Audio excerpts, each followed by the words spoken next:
Baik, kita mulai bincang penguasaan kali ini. Assalamualaikum warahmatullahi wabarakatuh. Salam Om Swastiastu, Namo Buddhaya, salam kebajikan untuk kita semua. Alhamdulillahirabbil alamin, assalatu wassalamu ala asrofil anbiya'i wal mursalin wa ala alihi washabihi ajmain. Ya, program unggulan TU Humas Inspektur Jenderal Kementerian Agama Bincang Pengawasan hadir kembali. Sebuah tayangan yang hadir setiap hari Selasa dan Jumat di YouTube channel kami, Inspektorat Jenderal Kementerian Agama, atau di search Itjen Kemenak. Bersama saya, Sofyan Ali, kali ini Bincang Pengawasan akan menghadirkan seorang narasumber dari kawasan Tangerang, Banten. Beliau adalah ketua dari STABN, atau Sekolah Tinggi Agama Buddha Negeri Sriwijaya, Bapak Dr. Sapardi SAG M.Hum. Ya, benar ya Bapak ya? Terima kasih, selamat pagi. Iya. Assalamualaikum warahmatullahi wabarakatuh. Salam Om Swastiastu, Namo Buddhaya. Ya, terima kasih Bapak. Adapun tema bincang pengawasan kali ini adalah mengenal lebih dekat sosok Bapak Dr. Sapardi SAG M.Hum dan mengenal lebih jauh profil Sekolah Tinggi Agama Buddha Negeri Sriwijaya. Baik, saat ini sudah hadir Pak Sapardi, tapi sebelum itu jangan lupa untuk men-subscribe, like, juga komen. Silahkan nih Bapak Ibu semua pemirsa yang ada di rumah untuk bisa menyaksikan bincang pengawasan ini nanti melalui YouTube channel kami, dan jangan lupa untuk memberikan komentar. Nah, komentar ini bisa saja memberikan masukan untuk jadi topik atau narasumber siapa yang akan kami tampilkan untuk edisi-edisi berikutnya. Baik, langsung saja kita sapa Bapak Sapardi. Halo Bapak Sapardi, salam Namo Buddhaya, salam kebajikan Pak. Selamat pagi. Selamat pagi.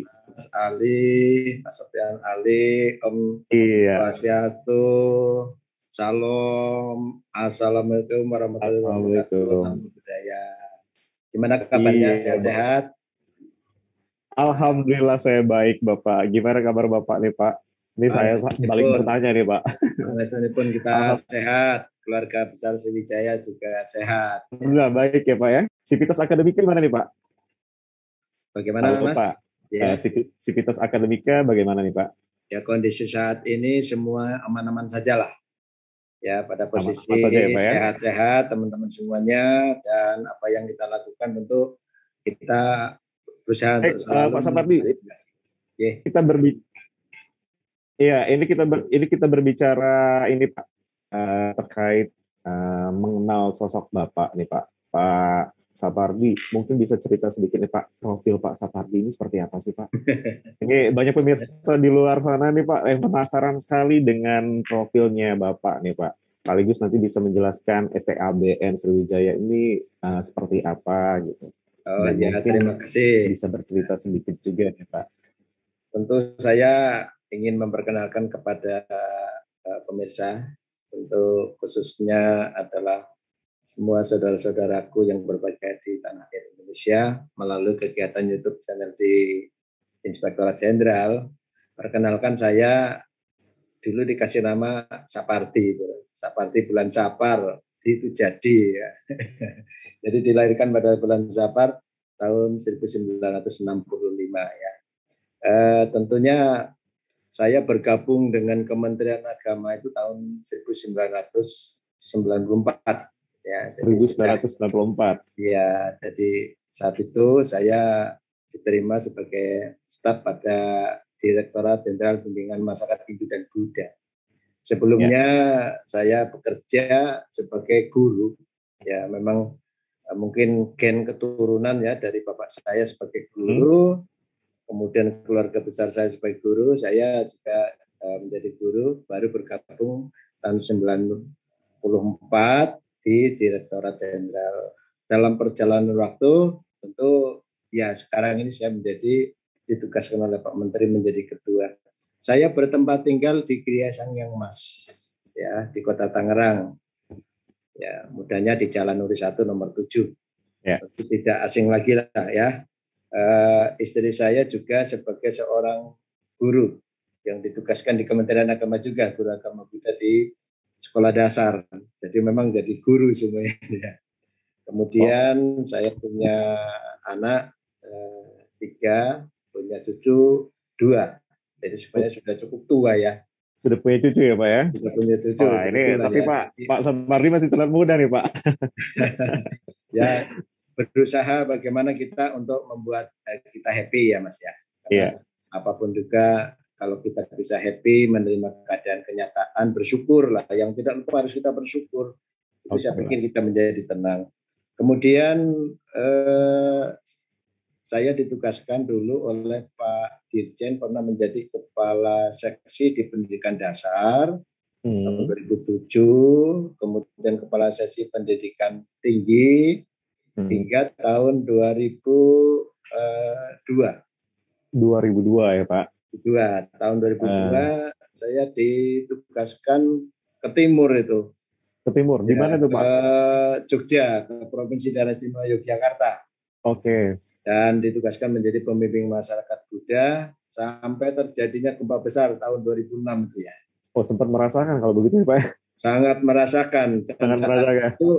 saat itu kita pernah rapat juga langsung dengan Pak Menteri ya, karena apa yang terjadi ternyata saat gempa besar itu kurang lebih 6.000 orang di Jogja itu meninggal, dan itu luar biasa. Iya, Kita benar sekali, Pak. merasakan sesuatu yang sangat sangat sedih sekali ya, karena arahan dari Pak Menteri saat itu setelah terjadi itu kan pagi hari Sabtu, hari Seninnya Pak Menteri hadir, kita rapat. Jadi sehari-hari kurang lebih 10 hari kita harus menyiapkan yang penting ada nasi bungkus ya, kalau syukur ada lauknya, paling tidak ada sambal ya.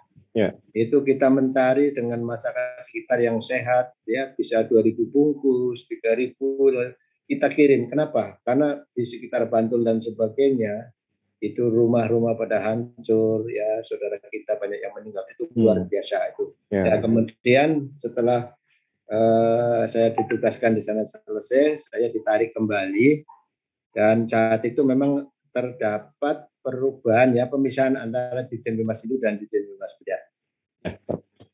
Nah, saya ditugaskan sebagai Kasudit Pendidikan Tinggi.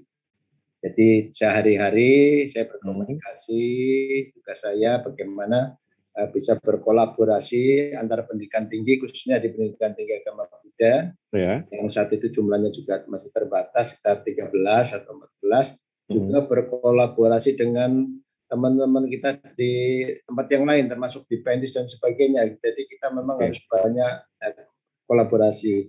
Sampai tahun 2009, kemudian Pak Dirjen menugaskan saya untuk menjadi dosen. Dan sekaligus juga menjadi pembantu ketua, dan pada tahun 2011 saya diberikan amanah ya oleh rekan-rekan saya di Stafpen untuk menjadi ketua definitif ya, sampai 2015.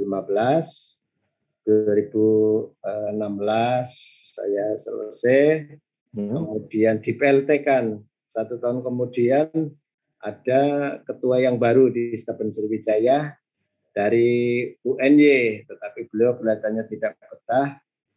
Beliau pulang kembali ke Jogja. Nah, kemudian saya di PLT kan lagi. Jadi ini terus menerus nih PLT sampai tahun 2020. Jadi PLT yang terpanjang mungkin ya. Ini pencapaian yang luar biasa nih Pak ya. Perjalanan karir yang sangat panjang juga. Tahun 2020 kembali, karena ini adalah satu kondisi keterbatasan SDM ya, jadi bukan karena kemauan lah ya, tapi keterbatasan SDM karena kemudian regulasi bahwa seorang ketua harus doktor. Kebetulan saya menyelesaikan S3 tahun 2018, saya diamanatkan lagi oleh Pak Menteri, kemudian jadi ketua definitif untuk periode 2020-2024 ya, yang sekarang 2020-2024. Dan ini masih lumayan lama ya Pak ya. Ya. Masa jabatannya masih cukup lama. Tadi sempat saya tangkap di awal Pak, Bapak tadi bilang di tahun 1994 sebelum masuk ke Dirjen Hindu dan Buddha, sempat sebelum di split ya Pak ya? Sebelum di split up antara Dirjen Hindu dan Dirjen Buddha, seperti itu. Tadi sempat punya riwayat mengajar sebelumnya Pak ya? Ya. Ini dulu mengajar di mana nih Pak? Kalau boleh tahu nih Pak. Saya kebetulan dari tahun 87 saya mengajar di daerah Jakarta Utara. di Jambatan 2, Jambatan 3 di Sekolah Tridharma Budidaya. Tridharma Budidaya. Ya, dan saat itu juga saya sebagai honorer di Sekolah SMP Negeri 21 Jakarta Utara. Oke. Ya, baik Pak. Ini perbincangan sangat menarik, tapi sebelumnya saya mau menginfokan nih Pak, buat pemirsa yang ada di rumah, bahwa sebelumnya bincang pengawasan ini ada yang tampilan berbeda Pak untuk kali ini. Nah biasanya nih Pak, ini saya harusnya datang langsung nih ke lokasi Bapak nih Pak. Tapi karena memang mengingat saat ini juga lokasi kita yang sedang menjalankan amanat pemerintah, yaitu PPKM level 4. Jadi proses tapping dari bincang pengawasan kali ini adalah dengan prosesi daring seperti ini Pak, menggunakan aplikasi. Ya, sebenarnya saya tunggu loh. Iya ini Pak. Sudah ada Sebenarnya komunikasi kapan ke sini kami tunggu. Kebetulan iya, saat itu dari Mas Sofian itu sudah siap. Saya ada tugas saat itu ya. Akhirnya iya betul Pak. Ya tapi nggak apa-apa. Nanti kalau sudah waktunya sudah boleh kembali, kami dengan sangat dengan hormat mohon Mas Sofian bisa hadir ya, sekaligus ya refreshing di Ion Mall lah. Iya siap Bapak. Ini sekalian nih Pak ya, dari Ion Mall saya langsung ke STABN Sriwijaya nih Pak. Nanti. Ya. Baik Pak, ini bincang-bincang terkait aktivitas nih Pak. Aktivitas akademika dari STABN Sriwijaya ini sendiri kan sedang 100% menjalankan daring ya Pak ya. Ya. Nah, untuk aktivitas sendiri Pak, keseharian Bapak selama prosesi aktivitas akademika daring ini apa saja nih Pak kegiatan yang dilakukan Pak? Jadi kita harus selalu mengikuti regulasi yang berkembang dan berlaku. Jadi semua kita dasari bahwa kita selalu update ya, saya dengan Pak Kabak, kemudian dengan teman-teman saya para wakil ketua selalu mencari informasi yang terbaru supaya kita tidak salah langkah. Benar Pak. Sehingga update-update itu kalau ada informasi terkait perkembangan karena kondisi COVID ini, itu segera kita diskusikan. Sehingga terkait dengan aktivitas di STABN Sriwijaya, pertama saat ini begitu masuk level 4 semuanya kita dalam kerja WFH. Ya, nah, terkait bagaimana WFH itu ya tentu ini sesuatu yang memang baru kita alami ya bersama-sama ya, dan mau tidak mau ini akan mengubah paradigma, termasuk juga bagaimana proses teman-teman kami yang fungsional dosen itu. Karena dengan WFH kita kan dituntut ya agar kita tetap menghasilkan produk, artinya sebagai tanggung jawab sebagai seorang PNS. Nah, di dalam pengawasan tentu kami bekerja sama dengan dan berkomunikasi dengan Pak Kabak, AUAK, kemudian di Kasubag Umum. Jadi modelnya kalau pagi itu absensi daring, itu linknya sudah kita siapkan. Kemudian di tengah hari itu yang sering nguprak-nguprak ya teman kami Pak Kasubag Umum, Pak Sumarjo, itu harus mengirim posisi di mana yang bersangkutan masing-masing semua pegawai di mana, itu yang tercepat kita umumkan, yang terlambat kita umumkan itu. Kenapa demikian harus kita lakukan? Karena memang ini untuk antisipasi jangan sampai teman-teman kami itu pas WFH justru akan happy pariwisata dan sebagainya ya. Jadi itu akan kita cek dan itu selalu kita ingatkan.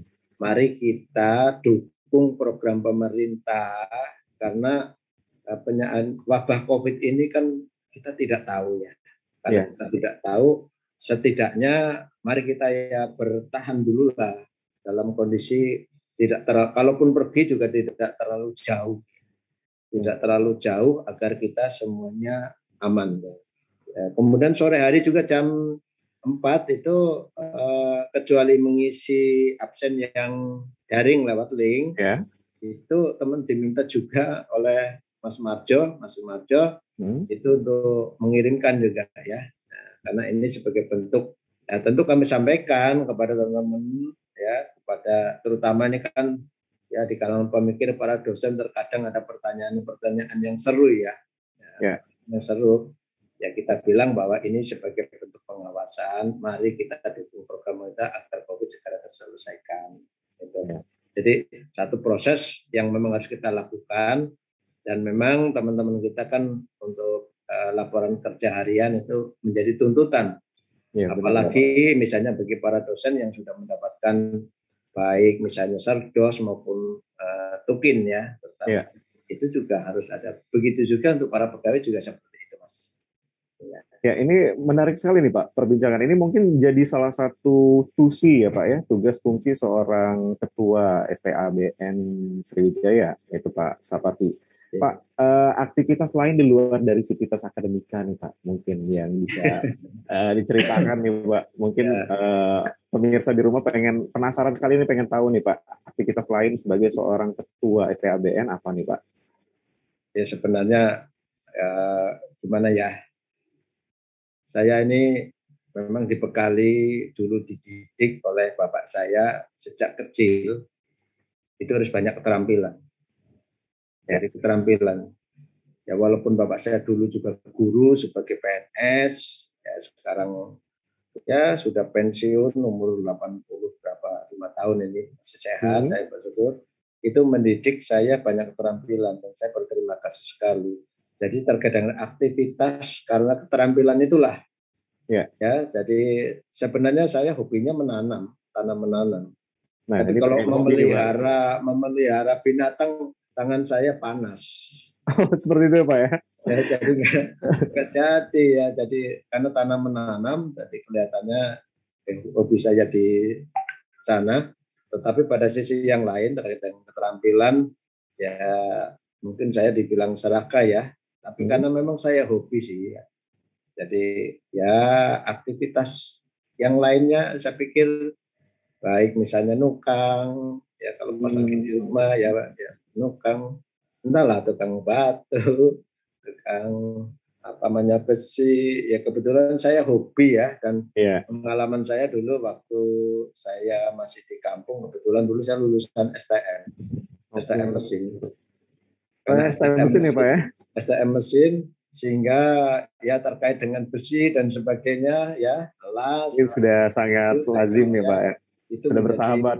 Menjadi sahabat kita ya. Iya. Sehingga ya inilah sebenarnya yang saya pikir bahwa ketika kita punya hobi, ya, termasuk juga mungkin talenta, mengapa tidak? Sehingga aktivitas kantor tetap jalan sebagaimana fungsinya, tetapi juga untuk mencari keringat dengan aktivitas yang lain supaya kita sehat. Jadi aktivitas keseharian seperti itu ya. Ya. Pak, ini ada yang titip pertanyaan ini Pak, saya nih Pak. Ini kalau kita ambil konklusi tadi kan ada istilah ya Pak ya, atau ungkapan tangan panas nih kalau untuk memelihara hewan seperti ini. Nah, kalau untuk tumbuh-tumbuhan ini berarti bertangan dingin seperti itu. Apa aja yang ditanam ini bisa tumbuh ya Pak. Ini sedang hits juga nih Pak, bunga-bunga nih Pak. Hobi juga kan Pak, bunga-bunga Pak? Nah, kalau dulu saya hobi bunga, ya artinya kebetulan saya nanam, tetapi sekarang agak bergeser. Jadi ke tanaman apa nih Pak? Herbal kah atau? Kebetulan di rumah saya sedang mencoba untuk mengembangkan tanaman anggur. Tanaman anggur? Karena ternyata tanaman anggur itu tidak terlalu sulit ya. Jadi saya punya, kalau jenis tanaman anggur yang sedang saya tanam kira-kira 20 jenis adalah. Wah, ini banyak sekali nih Pak. Ini ya. Waktu-waktu saya boleh main nih Pak. Boleh, bibitnya juga ada. Kalau mau bertanam boleh. Silakan. Wah, ini sangat menarik sekali nih Pak Sapardi. Ini selain kesibukan sebagai seorang ketua STABN Sriwijaya, juga hobinya yang sangat menarik sekali, yaitu membudidayakan berbagai macam jenis anggur, varian anggur. Ini menarik sekali. Ini saya one day nih Pak, sewaktu-waktu boleh ya. Kabari saja, misalnya mau ke kantor, Pak, saya perlu bibit anggur, nanti saya bawain. Ya. Terkait kalau udah ngomongin anggur nih Pak, ini kan salah satu jenis makanan, itu buah-buahan. Nah, makanan favorit sendiri apa nih Pak, Bapak dan keluarga? Gini, saya bersyukur bahwa hingga sekarang ini sehat. Karena apa? Kalau melihat peristiwa yang di Jogja dulu, ya karena kalau bukan dari ya tentu berkah ya dari Tuhan Indonesia, mungkin saya juga dalam kondisi seperti itu ya betul Pak. Itu ada kondisi itu. Jadi ketika saya bersyukur, saya tidak mau terlalu menyulitkan orang lain, termasuk juga makan sebenarnya sederhana. Yang penting kalau makan itu ada sayurnya pun udah bagi saya udah cukup lah. Udah cukup gitu ya Pak ya. Ya udah cukup, sehingga kalau istri misalnya masak Hmm. selalu nanya kan istri kan, Ya. mana enak, saya bilang enak gitu aja. Ya, Jadi kalau enak, kalaupun misalnya kurang garam, oh ya enak, cuma sedikit kurang garam gitu. Jadi istri juga nggak marah kan. ya betul sekali Pak. Ya, Berarti ini lebih ke makanan simple, makanan rumahan Pak ya, ya yang seperti favorit itulah. seperti itu ya. Ya. Kalau untuk hobi sendiri, hobinya apa nih Pak? Selain dari menanam, Baik. apakah ada olahraga juga yang diminati atau digeluti seperti itu Pak? Kalau kalau hobi ya karena talentanya yang tadi saya banyak di ya kegiatan-kegiatan itu, sebenarnya saya cukup senang juga dengan tenis meja dulu ya. Oh, tenis meja ya Pak ya? Dengan tenis meja ya. Ini masih aktif Pak, di kampus juga sering bermain tenis meja atau Ya seperti apa? dalam kondisi begini ini jarang dilakukan karena Jarang memang dilakukan. WFH ya. Iya, Kalau betul tidak sekali. WFH di kampus itu kan tempat untuk tenis meja itu kita siapkan di aula ya. Di aula ya. Ramai termasuk ya bulu tangkis, bola voli, sebenarnya cukup ramai. Dan Wah, ini tidak hanya lengkap ya itu, Pak. bahwa memang begini, Mas Sofian, Iya Pak. dari visi Taman Sriwijaya kan menjadi perguruan tinggi Buddha bercirikan kenusantaraan ya. Iya. Jadi karena kenusantaraan, saya mengajak bagaimana kepada teman-teman kita di Taman Sriwijaya, kita bangsa Indonesia kan punya budaya yang adil. Iya. Ya. Karena adiluhung, saya pikir budaya Nusantara ini harus kita amankan. Nah, bagaimana cara mengamankan? Mari coba kita pelajari dan kita terapkan. Ya, salah satunya misalnya di kampus kita ini punya gamelan, Mas. Oh, seperti itu Pak ya? Gamelan, Seni ya Pak? perunggu, pelok selendro, dan ini luar biasa sekarang sudah jadi, bahkan termasuk kita juga punya seperangkat wayang juga ya. Nah terkait wayang kan kita perlu juga dalang ya. Tapi kalau untuk gamelan ya kalau tidak COVID itu sebenarnya setiap sore yang ramai Mas. Karena keberadaannya itu ada di hall depan yang ada di kampus, dan siapa yang bermain? Nah pertanyaan siapa yang bermain? Iya. Kami punya tim yang namanya Jawa Turiya Banda. Jawa Turiya Banda. Turiya Banda. Ya Jawa itu Jawa, iya. Turiya itu alat musik, Banda itu harta. Banda itu harta. Oke. Ya, ini pemainnya dari kalangan mahasiswa atau tenaga pengajar nih Pak? Nah di timnya untuk pegawai ada, pegawai gabung dengan dosen ada. Kemudian yang kita punya 2 atau 3 tim khusus mahasiswa. Oke. Dan dari mahasiswa yang semester 2 kemarin, ada yang semester 4, ada semester 6. Jadi ternyata begini, bahwa gamelan itu adalah sarana untuk bisa mengembangkan persatuan dan kesatuan. Iya, benar sekali Pak. Kenapa buktinya seperti itu? Ya. Dulu kan kami pernah ada pemeriksaan, kenapa Taman Sriwijaya kok beli gamelan pada tahun 2012 ya. Ya, padahal ini kan bukan sekolah tinggi seni ya. Iya. Nah, pertanyaan itu ya saya tidak langsung jawab, tetapi saya ajak, kan waktu itu dari BPK atau dari mana gitu, BPK ya. Saya ajak di depan salah satu gamelannya itu Saron ya. Nah, itu saya coba saya demonstrasikan bahwa gamelan itu setiap wilan itu mempunyai nilai tersendiri, value tersendiri. Tapi kalau dipukul satu dan yang lainnya ya, Cilolu, Patmonem, ya itu. Kalau itu tidak ada remnya, itu juga suaranya bengung. Artinya apa? Ini salah satu model pembelajaran. Jadi misalnya ketika kita berbicara, berkomunikasi, kita juga harus bisa menghargai orang yang lain. Ya. Kenapa begitu? Jadi ketika satu wilayah kita pukul, untuk mukul yang kedua wilayah ya, itu harus kita rem. Remnya dengan apa? Dengan tangan. Sehingga keterampilan itu bisa dibentuk, satu mata, yang kedua rasa. Ya, yang ketiga dari tenaga. Nah, karena apa? Yang paling susah kan kita menyatukan cipta, rasa dan karsa ya. Iya betul Pak. Ini sehingga baru satu saja alat gamelan, dan itu belum lagi misalnya alat gamelan itu berapa panjangnya, berapa lebarnya, berapa besarnya. Itulah tugas yang harus kita selesaikan. Kalau gong itu ya di kempul itu kan lebar ya, jadi bisa lebar kan. Sekali, Pak. Nah, itu tugasnya memang harus kesana kemari gitu lah. Tapi kalau yang di Peking kira-kira cuma 30 cm itu panjangnya, ya tugasnya di situ. Dan apa yang menjadi tugas itu bisa menjadi pembelajaran bagi anak kita. Tolonglah fokus dengan apa yang dihadapi. Jadi kalau memang tugasnya segitu, selesaikan segitu, tugasnya yang lebar itu. Itu baru di satu gamelan. Kemudian bagaimana relasi dengan gamelan jenis yang lain. Itu juga harus sinkron.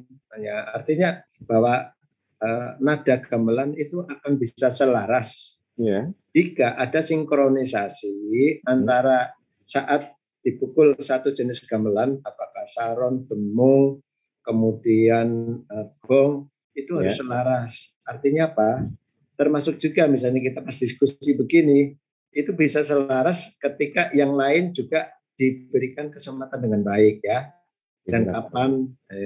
Jadi kebetulan anak-anak Stapan Sriwijaya ini kan berasal dari berbagai daerah.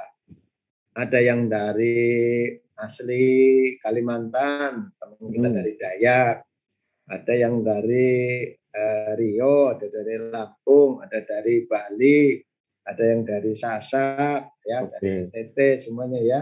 Sehingga ketika bergabung, justru teman anak-anak kita yang dari daerah yang lain itu sangat komunikatif dan perhatian. Sehingga ketika bermain ya justru mereka yang bermain, dan sebenarnya tidak terlalu sulit bermain gamelan. Tidak terlalu sulit ya. Ketika hafal dengan ini kemudian itu bisa, dan memang inilah gamelan ya. Jadi itu salah satu alat sebagai bentuk untuk pembelajaran. Termasuk juga kebetulan karena berdiri kenusantaraan, saya juga sampaikan kepada para dosen, teman-teman yang lain, mari kita jaga yang lain. Misalnya tari Gening Sriwijaya. Kami pun punya tim tari Gening Sriwijaya gitu ya. Dan gening yang lain, bahkan termasuk angklung yang saat itu kita beli dari Bandung ya. Itu juga kebetulan Stapan Sriwijaya kan tidak, mahasiswanya tidak hanya yang beragama Buddha loh Mas. Karena ada prodi-prodi yang lain yang memang umum ya. Kalau yang agama Buddha kan prodinya kepenyuluhan sama pendidikan. Nah, prodi yang lain ada bisnis manajemen, ada ilmu komunikasi, ada pendidikan psikologi, dan sekarang ini kita sedang mengusulkan, mudah-mudahan Pak Dirjen nanti memberikan dukungan, ada prodi PGSD dan program studi nanti magister pendidikan. Nah, untuk prodi yang umum, pengembangan berikutnya ya Pak. Ya, untuk prodi yang umum sekarang kita sudah mahasiswa kita ini yang Muslim, kemudian yang Kristen ada, dan kebetulan yang Kristen itu karena mereka bisa memang senang menyanyi ya, dan memang di gereja mereka menyanyi, dan kebetulan bisa angklung, itu kita mintakan untuk menjadi pelatih angklungnya, dan ini jalan juga. Wah, gitu. Ini sangat menarik sekali, ini moderat sekali Pak ya. Sejalan dengan visi misi dari Menteri Agama kita yaitu Pak Fadil Yakut terkait dengan moderasi beragama. Nah, terkait dengan itu Mas, jadi sebenarnya Sriwijaya itu bisa menjadi miniatur di dalam NKRI ya. Kenapa? Saya ingin sampaikan, teman-teman saya yang dosen itu yang beragama Islam ada berapa ya? Yang beragama Islam ya, kemudian yang Kristen yang beragama Islam 5, ada Kristen, tadi ada 2, kemudian yang Hindu 1, selebihnya yang Buddha. Itu di fungsional dosen. Kemudian yang di pegawai tenaga pendidikan itu yang ada Buddha dengan Islam. Yang Islam ada 3, ada 3. Ya, jadi karena itu saya mintakan juga kepada teman-teman, kita bersyukur kita bisa bersama-sama turut ya berperan serta walaupun kecil ya di dalam membangun pendidikan bagi kemajuan. Jadi Stapan Sriwijaya yang kita harapkan karena kenusantaraan itulah, dan kita harus selalu mencari. Bahkan yang lain misalnya teman kami, dosen kami juga ada yang menjadi dosen untuk melatih di UKM, terutama ini batik. Apa Pak? Batik, batik, Batik. iya, membatik, melatih anak membatik di kampus. Ya, jadi memang judulnya Sekolah Tinggi Agama Buddha ya. Ada batik, ada seni kan itu ya. Ya, dan ini sebenarnya kan tuntutan saat ini ya, bahwa kita harus punya talenta yang banyak, sehingga kami berharap lulusan-lulusan yang ada di Stapen Sriwijaya dari berbagai program studi, nanti kalau sudah lulus dia punya, sebenarnya ada tiga hal yang penting. Pertama dari pengetahuan, knowledge. Ya, yang kedua karakter. Nah, karakter harus karakter bagus. Kenapa kita harus menghargai orang lain ya? Yang ketiga keterampilan, life skill. Karena keterampilan itu untuk hidupnya. Betul sekali. Sehingga kami berharap lulusan ke depan nanti tidak menjadi pengangguran dan menjadi beban pemerintah. Oke. Ini sangat menarik perbincangan ini Pak. Sekaligus tadi secara tidak langsung sudah menjawab pertanyaan saya. Ini sebenarnya ada pertanyaan saya terkait penjelasan atau penjabaran lebih rinci mengenai profil STABN Sriwijaya. Tapi secara tidak langsung sudah terjawab nih Pak, bahwa bernuansa Nusantara seperti itu. Bercirikan kenusantaraan seperti itu. Nah, ini sudah menjawab sekali. STABN itu ternyata STABN Sriwijaya ini tidak hanya prodi-prodi tentang ilmu keagamaan Buddha saja, tapi ada prodi-prodi umum juga ya Pak, seperti itu. Dan ini banyak sekali lintas kepercayaan dalam sini. Tidak hanya Buddha, tapi ada Islam di dalamnya, ada Kristen juga, ada Hindu, dan sebagainya. Seperti itu. Ini sangat menarik sekali. Nah, ini secara tidak langsung, pemirsa di rumah juga sudah mulai mengetahui lebih jauh nih Pak, profil dari STABN Sriwijaya nih Pak. Nah, terkait itu tadi, ada 3 konklusi yang bisa kita dapatkan bahwa lulusan dari STABN Sriwijaya ini nanti bisa memiliki knowledge, memiliki karakter yang kuat, dan keterampilan seperti itu. Nah, terkait itu Pak, ada program-program unggulan apa saja nih Pak yang disediakan STABN Sriwijaya nih Pak untuk bisa memperkenalkan lagi prestasi dari STABN Sriwijaya nih Pak? Program unggulan sebenarnya pertama kita ingin memberikan pelayanan sehingga mahasiswa kita ini puas. Dalam arti mahasiswa mendapatkan manfaat yang besar. Kalau manfaat yang besar itu kita lakukan dan mereka peroleh, saya yakin dengan sendirinya ini akan memberikan informasi kepada masyarakat umum. Itu yang pertama. Yang kedua, dalam situasi keterbukaan informasi publik, kemudian berkembangnya revolusi industri 4.0, 5.0, kita itu tidak bisa diam sendirian. Kita harus berkolaborasi. Nah, berkolaborasi kita bangun kerjasama dengan berbagai stakeholder, baik dalam negeri maupun luar negeri.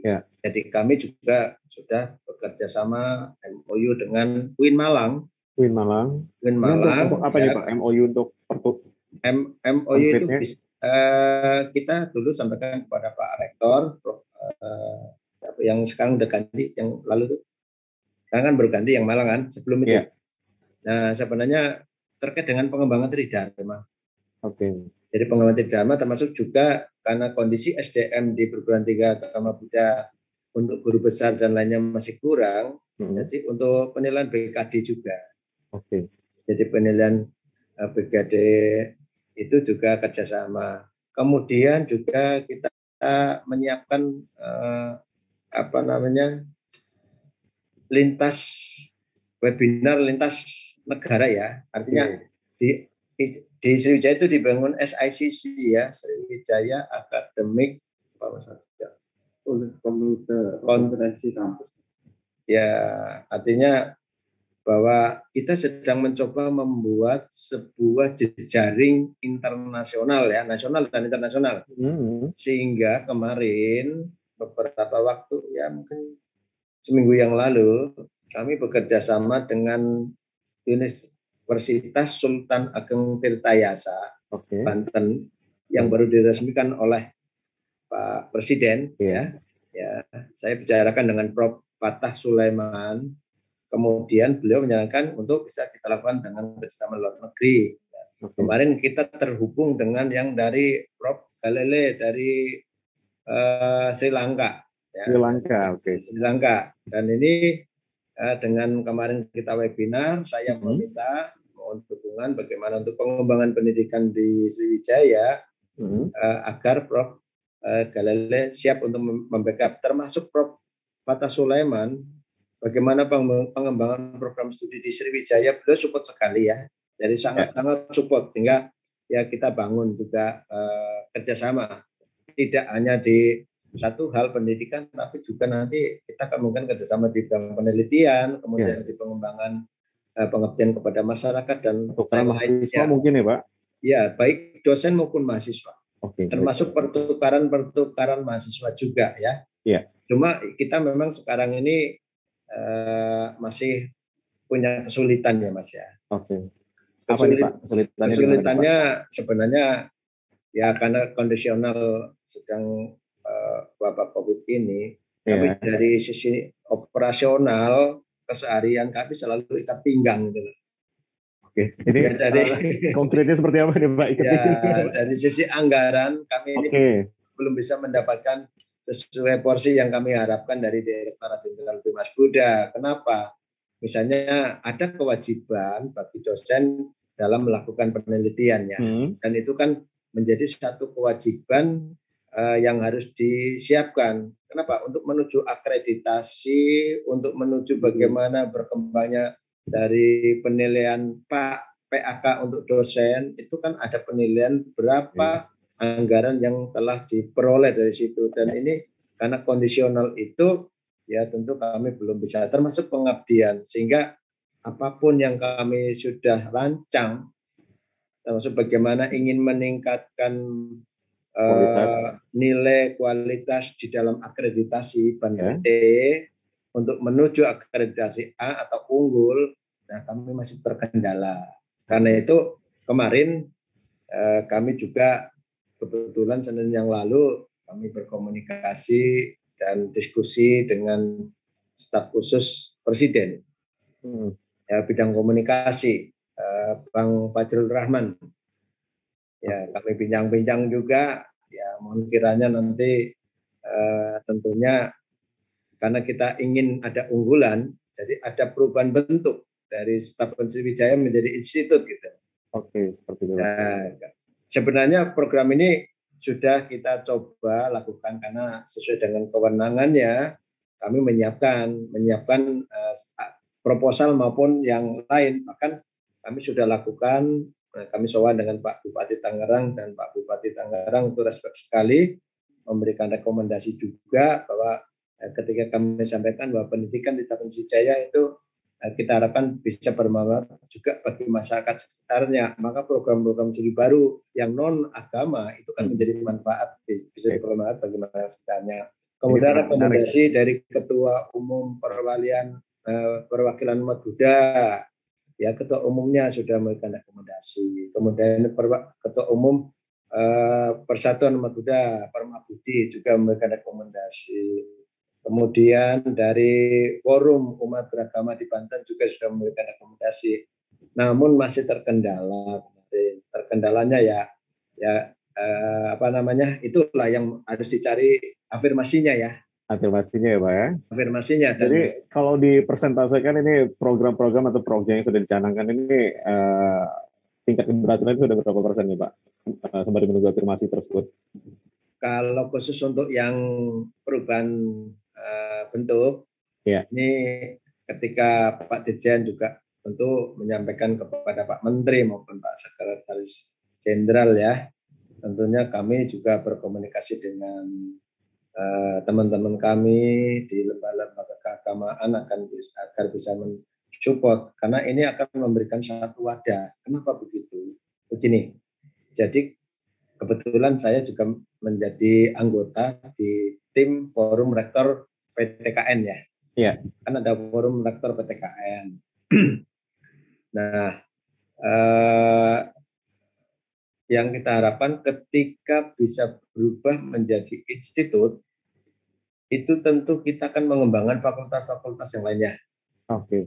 Dan ini juga sedang diusulkan oleh Forum Rektor, ya, karena Prof. Babun, kemudian Prof. Mudofir dari Jember, Prof. Mudofir dari Solo, itu sedang membicarakan dan mengusulkan kepada Pak, tentunya saya yakin dilakukan kepada Pak Menteri, agar Pak Menteri juga bicarakan dengan Pak Menteri Pendidikan, ya, agar perguruan tinggi yang ada di Kementerian Agama itu bisa membuka program-program studi umum, ya.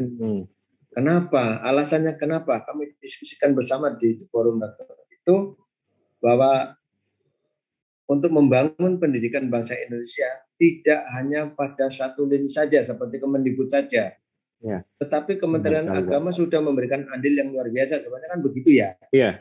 Sehingga ketika nanti Pak Menteri Pendidikan itu memberikan lampu hijau, sebenarnya ini adalah potensi yang sedang kita siapkan gitu, dengan benar sekali, mengalih status, kita menyiapkan fakultas, sehingga bersama-sama membangun pendidikan untuk anak bangsa kita ini. Ya, baik. Ini perbincangan sangat menarik, Pak. Ini mengingat durasi kita sudah sedikit melampaui. Ini perbincangan sangat menarik sekali nih, berbicara tentang terkait pendidikan di bawah lingkungan Kementerian Agama, khususnya seperti itu. Mudah-mudahan ke depannya nanti seluruh sekolah tinggi keagamaan ini bisa nanti membuka program-program umum juga, Pak, ya, seperti itu, fakultas-fakultas umum. Harapan ke depannya seperti itu kurang lebih. Baik, Pak, ini pertanyaan terkait di luar dari konteks kita seperti itu, Pak. Ini program RB, Pak, reformasi birokrasi dan juga pencegahan KKN. Nah, apakah sudah berjalan optimal nih, Pak, di lingkungan STABN Sriwijaya nih, Pak? Oh ya, kami sampaikan ya, Mas Sofyan. Jadi memang STABN Sriwijaya itu ditunjuk sebagai pilot project ya. Yang dulu untuk RB dan ZI ya. Oleh Direktorat Jenderal. Sehingga ditunjuk maupun tidak ditunjuk itu kan menjadi kewajiban kita ya. Jadi apa yang sudah kita coba lakukan? Yang pertama, kita mencoba mengadakan mengikuti untuk perubahan manajemen perubahan. Di mana seluruh jajaran STABN Sriwijaya itu harus bisa membangun zona integritas. Ya. Karena kami sudah sampaikan kepada Pak Dirjen, jangan sampai STABN Sriwijaya menjadi beban Direktorat Jenderal Bimas Buddha. Ya tentu kita tidak ingin pengalaman-pengalaman yang masa lalu ya, Mas Sofyan sudah tahu kan ya. Nah, kita tidak ingin lakukan di STABN Sriwijaya, malu lah ya, dalam arti bahwa ini dunia pendidikan menjadi contoh yang terbaik. Harapan kami begitu ya. Sehingga kita berharap ada perubahan pola pikir bahwa sudahlah ya, kita bersyukur sehat, sudah bersyukur ya dengan yang sudah diberikan oleh pemerintah kepada kita, gaji dan sebagainya, harus kita syukuri ya. Dengan syukur itu saya yakin menjadi berkah. Kemudian yang kedua yaitu kita siapkan penataan teknologi informasi ya. Karena memang kita mencoba membuat grand design. Tapi grand design itu kan bisa kita peroleh, bisa kita laksanakan secara bertahap ya. Jadi kita lakukan itu sehingga pelayanan administrasi baik kepada dosen, pegawai, mahasiswa maupun juga di bidang-bidang yang lain termasuk di keuangan dan sebagainya itu bisa kita laksanakan dengan baik. Karena kita berhubungan dengan KPPN dan sebagainya, itu boleh mau tidak mau kita harus update terus setiap hari, baik Sabtu, Minggu, juga tetap ada SMS masuk, kita kolaborasi. Berarti ini transparansinya sangat baik ya, Pak ya? Nah, begini, kalau kebetulan saya ditugaskan oleh Pak Menteri, tentu saya ingin semua itu menjadi, zamannya kan zaman plastik ya sekarang ya. Kalau zaman plastik ya sudah lah, ngapain kita pusing-pusing, sudah semakin banyak yang tahu kan semakin bagus sebenarnya, semakin tidak bermasalah kan. Nah, harapan kami begitu ya. Kemudian di dalam penataan sistem manajemen tentu kami juga dalam misalnya sekarang ini kita sudah siapkan untuk persiapan penggantian ketua ya kita lakukan, kita umumkan semuanya. Jadi jangan siapa yang mau mendaftar ini kemudian nanti kita seleksi dan sebagainya ya.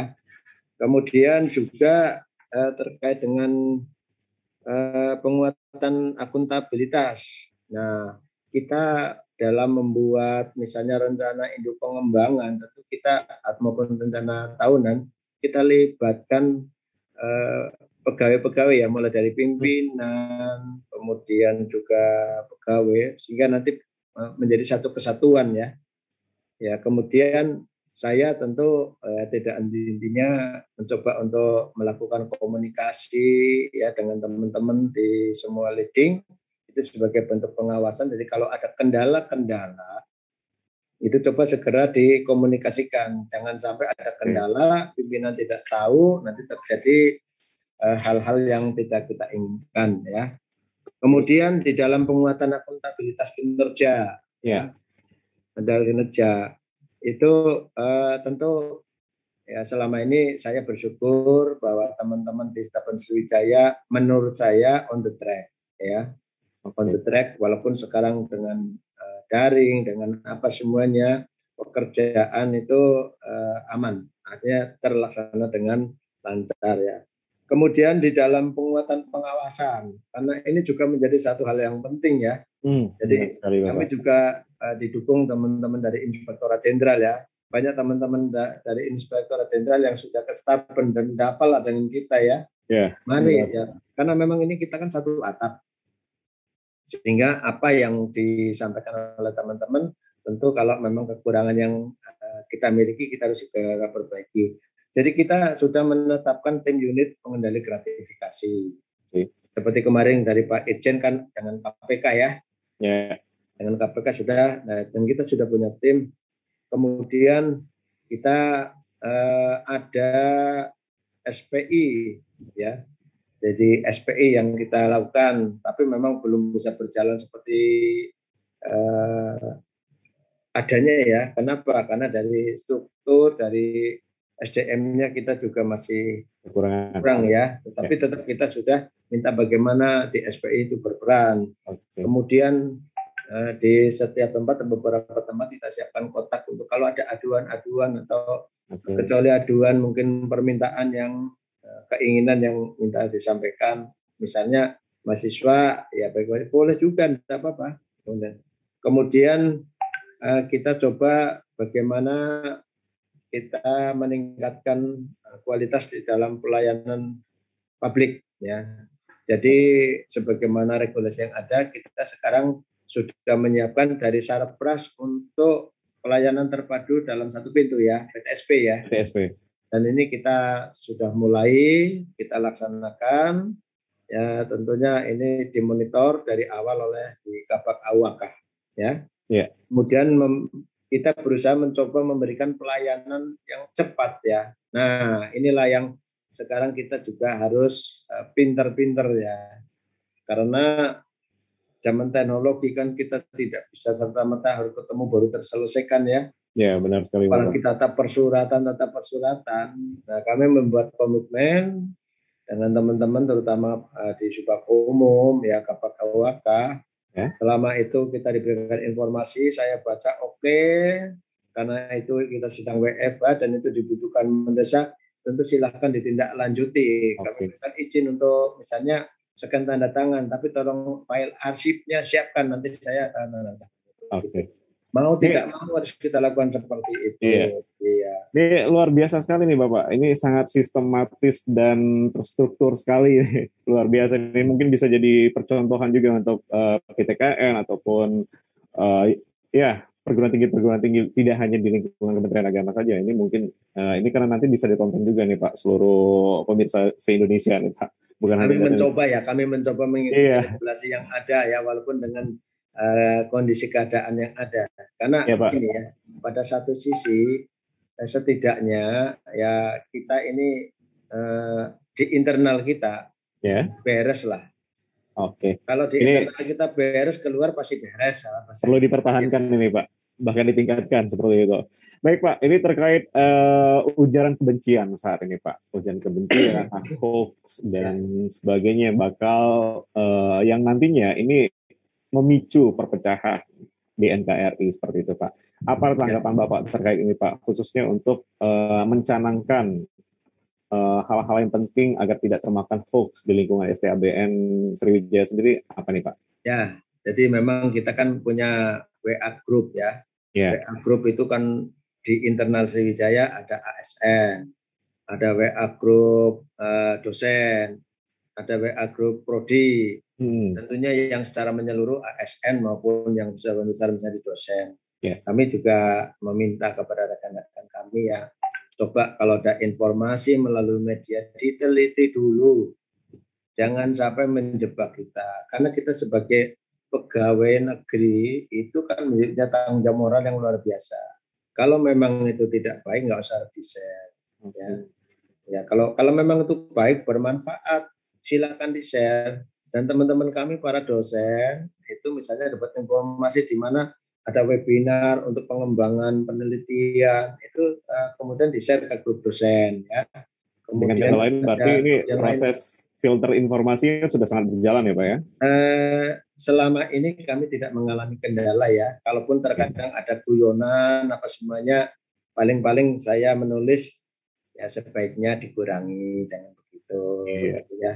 Dan baik Pak, ini pertanyaan selanjutnya nih Pak. Ini saat ini kita sedang menjalankan PPKM level 4. Terkait hal itu berarti kasus COVID-19 di Indonesia ini masih sangat-sangat menjadi perhatian khusus seperti itu Pak. Ya. Untuk di lingkungan STABN sendiri Pak, bagaimana nih Pak kiat Bapak untuk terus mengingatkan tenaga pekerja bahkan mahasiswa untuk bisa terus mendukung program-program pemerintah terkait pencegahan atau penyelesaian kasus COVID-19 di Indonesia saat ini, Pak? Baik, ya. Pertama karena kita punya grup WA, saya tentunya tidak rutin, tetapi setidaknya 2 minggu sekali saya mengingatkan, mari kita bersyukur kita kondisi sehat. Ya. Karena kondisi sehat, mari kita jangan lupa ikuti prokes dengan baik. Ya, itu harus ya. Yang berikutnya tentu untuk kondisi di Staben kami minta juga kepada Pak Kapak dan ini ditindaklanjuti ya secara kontinu. Jadi semua ruangan dan sebagainya itu semprot disinfektan itu secara berkala ya, baik yang di asrama dan sebagainya. Itu di asrama mahasiswa laki maupun putri ya. Kemudian terkait kalau ada teman-teman kami yang sakit, kami meminta dengan tegas, tolong informasikan kalau di dalam keluarga rekan-rekan ada yang sakit, apalagi ada yang terkena COVID. Dan itu penting banget. Kenapa? Bagi teman-teman kami yang ada terkena sakit, dan itu ada misalnya terkena COVID, itu minta dengan sangat untuk isoman. Isoman ya Pak? Isoman, tidak usah ke kantor. Ya. Ini mendapatkan perizinan khusus berarti seperti itu Pak dari pihak kampus. Iya, jadi memang kami mintakan. Kenapa? Karena dengan berada di rumah setidaknya untuk menjaga dirinya sendiri itu kan lebih mudah. Dan tidak menularkan kepada yang lain. Dan kebetulan beberapa waktu yang lalu teman-teman kami juga cukup banyak juga ya, karena memang kebetulan ada istrinya yang kerja di rumah sakit, ya ternyata istrinya yang kena, ya ada kerja di perusahaan, istrinya yang kena, ada yang kerja teman yang kena. Tetapi ya alhamdulillah lah, terima kasih ya, kita bersyukur semuanya saat ini yang sudah kena sehat-sehat. Ya. Itu untuk para pegawai dan dosen. Begitu juga karena ada sebagian anak-anak kami di asrama, ya kami minta kepada WK3 bidang kemahasiswaan itu untuk selalu monitor. Jadi kalau ada yang sakit, misalnya sakit ya dan masih ada di asrama, itu segera kita tindak lanjuti. Termasuk kalau ada yang pulang, kemarin kan ingin pulang ke Kalimantan, 4 orang itu ingin pulang ke Kalimantan, begitu swab ternyata yang satu diindikasikan positif, ya kami minta segera mandiri, yang lainnya bergeser. Dan kita support dengan yang lain-lain. Jadi bagaimana penanganan COVID yang bisa kita lakukan, tentunya ini secara internal ya. Secara internal ya mudah-mudahan ini tidak masalah.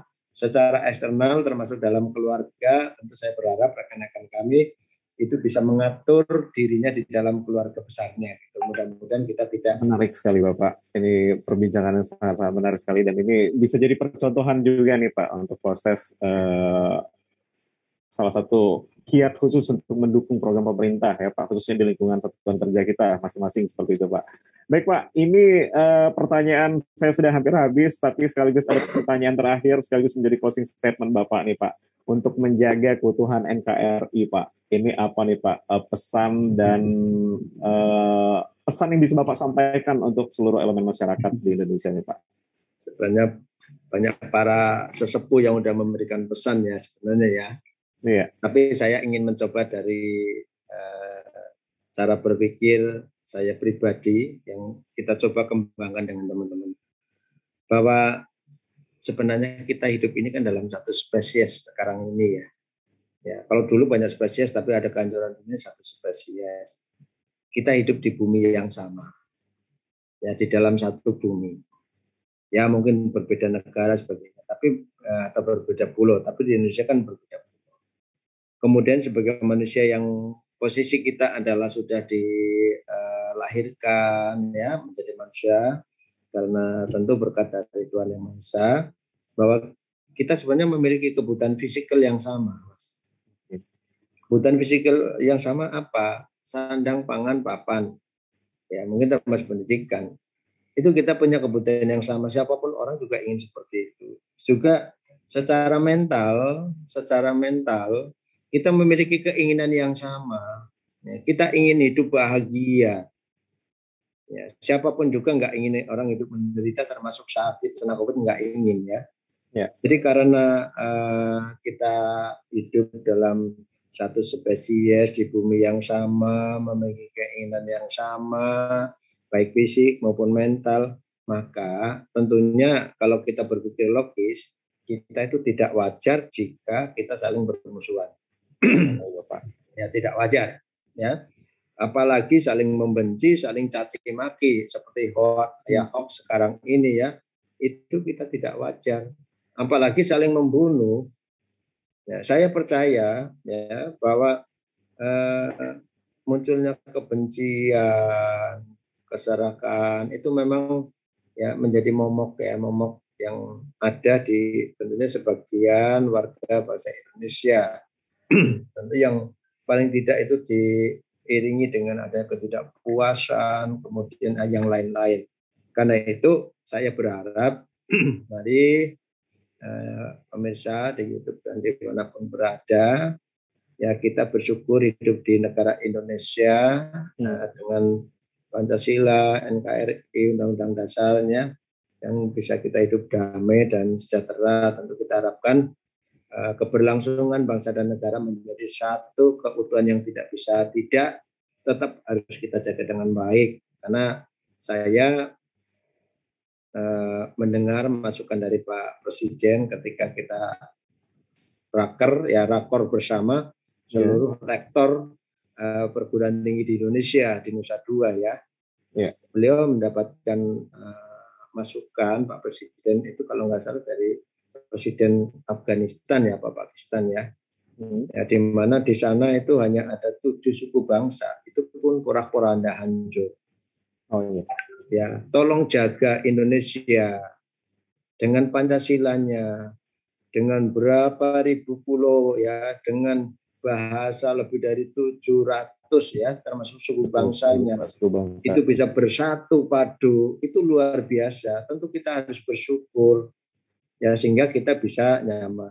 Terkait dengan sekarang dalam keadaan kondisi wabah itu pasti tidak kita inginkan, dan ini bukan salah siapapun karena memang kondisi wabah harus kita tangani bersama.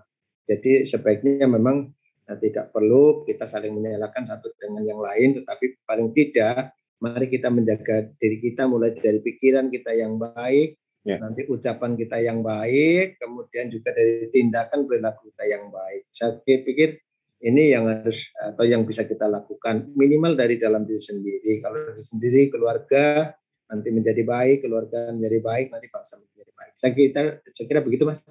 Ya, terima kasih Pak Sapardi. Ini pesan yang sangat menarik sekali untuk menjaga kesatuan negara Republik Indonesia. Intinya adalah kita perlu menahan diri sendiri, pribadi masing-masing, untuk bisa menjaga kesatuan dan persatuan NKRI, seperti itu Pak. untuk terus mencanangkan Bhinneka Tunggal Ika ya Pak ya. Iya, iya. Bahwa kita berbeda-beda namun tetap satu jua. Apapun itu, hindarilah permusuhan, seperti itu kurang lebih. Ya, terima kasih sekali Pak. Ini perbincangan sangat menarik. Saya mengucapkan terima kasih waktu yang sudah diberikan kepada kami, dan mudah-mudahan di lain kesempatan nanti setelah PPKM selesai saya bisa berkunjung langsung ke Ya, saya Estaben tunggu. Saya berterima kasih Sriwijaya Pak. Seperti Sofian itu. ya. Kita bisa Iya, bincang-bincang walaupun lewat virtual ya. Kami iya benar berharap sekali lah Bapak. ya Ini kawan-kawan rekan-rekan yang dari Inspektorat Jenderal tidak apa-apa sekalian ke Ion Mall, ke AIS siap ya. Bapak. Kami Ini ya, berseberangan pagar saja sebenarnya. Nanti ya. mampir ke Staben ya. Baik Bapak, ini anggurnya mohon dijaga ya Pak. Ya silakan nanti Seperti itu. ingatkan lagi saya ya. Ya, siap Bapak. Baik, terima kasih Pak Sapardi sebagai narasumber kita hari ini di Bincang Pengawasan. Dan jangan lupa pemirsa, ini tayangan ini sudah selesai. Terima kasih atas partisipasi Anda untuk terus menyaksikan tayangan Bincang Pengawasan yang hadir setiap hari Selasa dan Jumat, yang tayang di YouTube channel kami, Itjen Kemenang. Dan jangan lupa untuk subscribe, like, komen, juga men-share ini untuk bisa menambah informasi ke seluruh teman-teman yang berada di seluruh Indonesia. Akhir kata, saya Sofian Ali beserta tim dari Bincang Pengawasan TU Humas Inspektur Jenderal Kementerian Agama Republik Indonesia mengucapkan terima kasih atas perhatian Anda, dan kami mohon pamit undur diri. Wassalamualaikum warahmatullahi wabarakatuh. Salam namo budaya, Om Swastiastu, dan wassalamualaikum warahmatullahi wabarakatuh.